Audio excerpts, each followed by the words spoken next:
Minus यहां पे भी एक्सपांड करोगे तो 1 माइनस 2x/l, हायर पावर की टर्म को नेग्लेक्ट कर दो, तो जो भी रिजल्टेंट फोर्स होगा वो अगले स्टेप में क्या होगा, KQQ/L²। ये वन कैंसिल आउट होगा और ये क्या हो जाएगा, ऐड होके 4x/l हो जाएगा। तो जो भी रिजल्टेंट फोर्स होगा वो होगा KQQ/L³। रिजल्टेंट फोर्स हो गया वहां पे 4KQQ/L³ इंटू एक्स। देखो है कि नहीं है वहां पे। और अब हम क्या बोल सकते हैं, हम बोल सकते हैं कि ये पूरी टर्म तो क्या है, कांस्टेंट है। जो भी फोर्स है, फोर्स डिपेंड कर गया डिस्प्लेसमेंट के लीनियर पावर पे, और साथ में फोर्स और डिस्प्लेसमेंट ऑपोजिट है। फोर्स और डिस्प्लेसमेंट ऑपोजिट है तो अपनी तरफ से हमें साइन क्या लगा देना है, नेगेटिव लगा देना है। फोर्स डिपेंड कर गया डिस्प्लेसमेंट के लीनियर पावर पे, तो यहां से हम बोलेंगे कि जो चार्ज पार्टिकल है उसका मोशन सिंपल हार्मोनिक है। ध्यान रखना, इस तरह का क्वेश्चन आईआईटी में आ चुका है और ये रिसेंटली आया है 2015 या 2016 में। तो हमें क्या ध्यान रखना है, अगर क्वेश्चन में कुछ नहीं बोलता है तब तो हम बोलेंगे चार्ज पार्टिकल का मोशन ऑसिलेटरी है, लेकिन क्वेश्चन में अगर ऐसा बोल रहा है कि डिस्प्लेसमेंट बहुत ही स्मॉल है एज कंपेयर टू एल, तभी उस केस में हम बोल पाएंगे कि चार्ज पार्टिकल का मोशन सिंपल हार्मोनिक है। क्योंकि इस केस में हम प्रूव नहीं कर सकते कि फोर्स डिस्प्लेसमेंट के लीनियर पावर पर डिपेंड कर रहा है, क्योंकि नीचे वाली टर्म आएगी L² minus x² to the power whole square. लेकिन अगर हम ये मान रहे हैं कि x अगर बहुत स्मॉल है एज कंपेयर टू l, तभी हम बोल पा रहे हैं कि फोर्स डिस्प्लेसमेंट के लीनियर पावर पे डिपेंड कर रहा है। अब यहां से हमने प्रूफ कर दिया कि मोशन सिंपल हार्मोनिक है, और सिंपल हार्मोनिक में पढ़ा होगा जो स्टैंडर्ड इक्वेशन थी फोर्स की वो थी minus k dash into x. k dash वहां पे सिंपल हार्मोनिक कांस्टेंट था, तो इस इक्वेशन को इस इक्वेशन के साथ कंपेयर करोगे तो जो k डैश कांस्टेंट रहेगा वो हो जाएगा 4KQQ कितना L³। k डैश को हम क्या लिखते थे, m into omega square. Term को सेपरेट आउट करोगे तो यहां से क्या मिल जाएगा, 4KQQ/ml³। बाद में इस कांस्टेंट k की जगह पुट कर दो 1/4πε0। ओमेगा को वहां पे लिख देना 2π/t। तो यहां से हम इसकी 1 कंप्लीट साइकिल का टाइम पीरियड क्या कर सकते हैं, फाइंड आउट कर सकते हैं। लिख लिया। तो इस केस में हमने क्या बोला, चार्ज पार्टिकल को अगर x के अलोंग डिस्प्लेस करोगे तो वो स्टेबल है, y के अलोंग डिस्प्लेस करोगे तो वो क्या है, अनस्टेबल है। ऐसा कब होगा, जब चार्ज पार्टिकल मेरा क्या है, पॉजिटिव है। मान लो अब जिस चार्ज पार्टिकल की हम बात कर रहे हैं वो चार्ज पार्टिकल मेरा कैसा है, नेगेटिव है। अब बताओ, अगर चार्ज पार्टिकल नेगेटिव है, और ये तो मेरी अगेन मीन पोजीशन है जहां पे रिजल्टेंट फोर्स 0 था। अब चार्ज पार्टिकल को हमने डिस्प्लेस किया किसके अलोंग, अब चार्ज पार्टिकल को हम डिस्प्लेस कर रहे हैं y के अलोंग। ध्यान ना, ये पोजीशन मेरी मीन पोजीशन है क्योंकि इस पोजीशन पे नेट फोर्स क्या था, 0 था। अब मैं अगर चार्ज पार्टिकल को यहां पे y के अलोंग डिस्प्लेस कर रहा हूं तो ये जो पॉजिटिव चार्ज है ये इस नेगेटिव चार्ज के ऊपर इस डायरेक्शन में अट्रैक्टिव फोर्स लगा रहा होगा। ये जो पॉजिटिव चार्ज है ये नेगेटिव चार्ज के ऊपर अगेन अट्रैक्टिव फोर्स इस डायरेक्शन में लगा रहा होगा। अब ये फोर्स कितना होगा तो वो कैसे कैलकुलेट करोगे, ये डिस्टेंस तुम्हारा L है, ये डिस्टेंस y, तो ये डिस्टेंस हो गया √L² प्लस y²। तो इन दोनों चार्ज के बीच में लगने वाला जो फोर्स होगा वो हो जाएगा F कांस्टेंट के Q इंटू Q अपॉन ये हो जाएगा √L² प्लस y² का होल स्क्वायर, तो ये हो जाएगा L² प्लस y²। देखो ये कि नहीं है, फॉर्मूला था KQ1 Q2 बाय कितना R²। अब इस फोर्स के कितने कंपोनेंट थे, तो मैंने क्या बोला, ये एंगल थीटा, तो ये एंगल थीटा,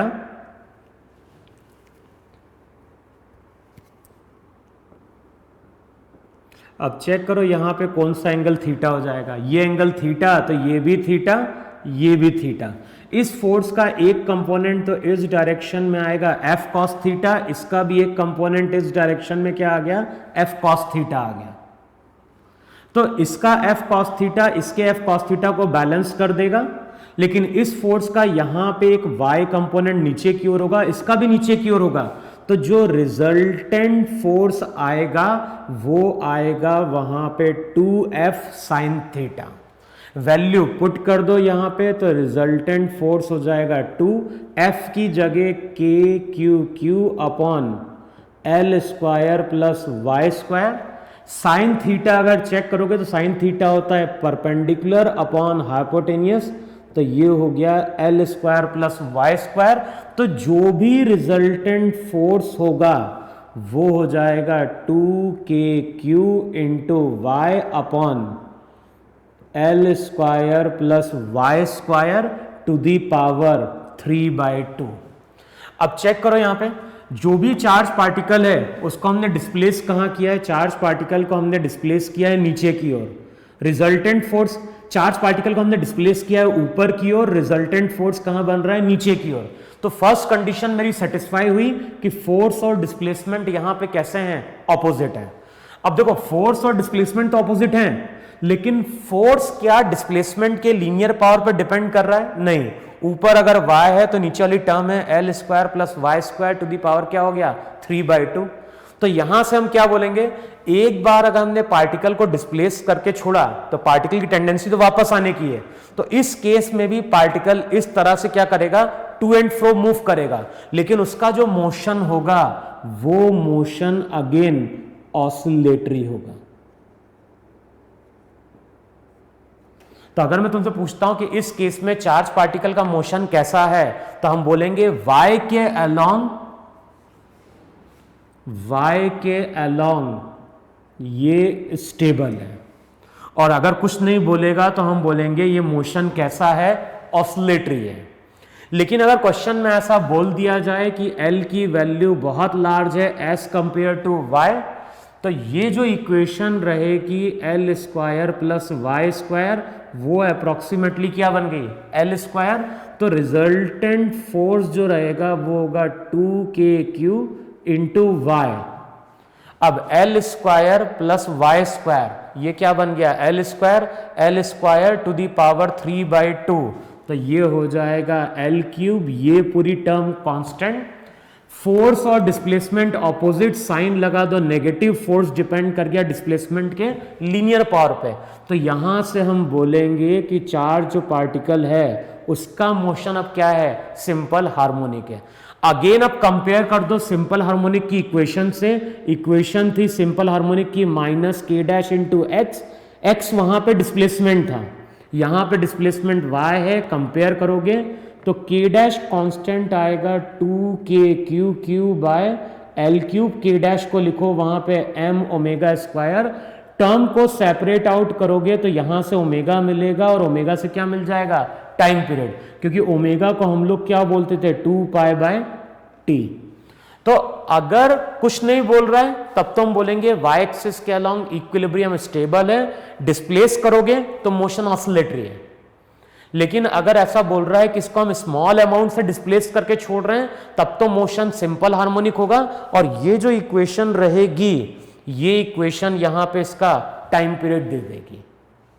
और ध्यान रखना इसी केस में अगर हम नेगेटिव चार्ज पार्टिकल को अगर हम डिस्प्लेस करते किसके अलोंग, एक्स के अलोंग, तो देखो जरा यहां पे ये चार्ज पार्टिकल था, इसको हमने डिस्प्लेस कर दिया एक्स के अलोंग। अब जैसे हम डिस्प्लेस करेंगे तो इन दोनों के बीच का डिस्टेंस कम हो गया, तो ये इसके ऊपर अट्रैक्टिव फोर्स अप्लाई करेगा राइट की ओर, ये डिस्टेंस बढ़ गया, ये इसके ऊपर अट्रैक्टिव फोर्स अप्लाई करेगा, लेकिन ये फोर्स कम होगा और F1 ग्रेटर देन F2 आ गया। इसका मतलब है कि जो रिजल्टेंट फोर्स है वो राइट की ओर है। इसका मतलब हुआ कि जिस डायरेक्शन में हम चार्ज पार्टिकल को डिस्प्लेस कर रहे हैं चार्ज पार्टिकल उसी डायरेक्शन में क्या कर गया, मूव कर गया। तो अब यहां पे रिजल्ट उल्टा आ जाता है। इससे पहले x के अलोंग स्टेबल था, y के अलोंग अनस्टेबल था, लेकिन यहां पे y के अलोंग स्टेबल है लेकिन x के अलोंग अनस्टेबल है। तो x के अलोंग अनस्टेबल, और अगर y के अलोंग जाओगे तो y के अलोंग इक्विलिब्रियम वहां पे क्या हो जाएगा, स्टेबल हो जाएगा। क्लियर? तो ये मेरी इक्विलिब्रियम की प्रॉपर्टी थी और ये मैंने वहां पे केस कंसिडर किया था। क्लियर? अब मैं क्वेश्चन डिक्टेट कर रहा हूं जिसको आगे हम सॉल्व करेंगे वहां पे, और ये जो न्यूमेरिकल है वो हमारा इक्विलिब्रियम बेस्ड है।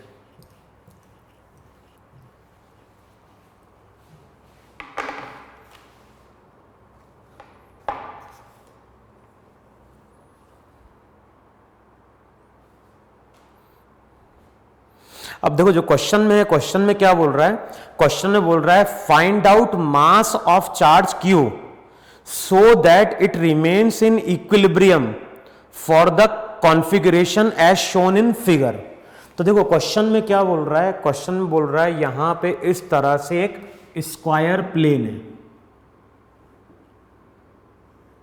इस तरह से यहां पे एक स्क्वायर प्लेन है, साइड की लेंथ a है, ये जो भी स्क्वायर प्लेन है हॉरिजॉन्टल में है, इसके कॉर्नर्स पे हमने 4 पॉइंट चार्ज को लाके क्या कर दिया है, फिक्स कर दिया।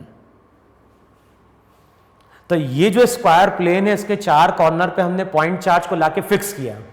अब इससे हम क्या कर रहे हैं, इसके सेंटर से h हाइट ऊपर जा रहे हैं, तो इसके सेंटर से h हाइट ऊपर जा रहे हैं और h हाइट पे हमने Q चार्ज को लाके क्या किया है, प्लेस किया है।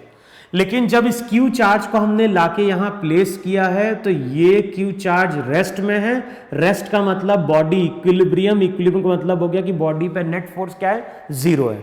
अब क्वेश्चन में क्या फाइंड आउट करना है,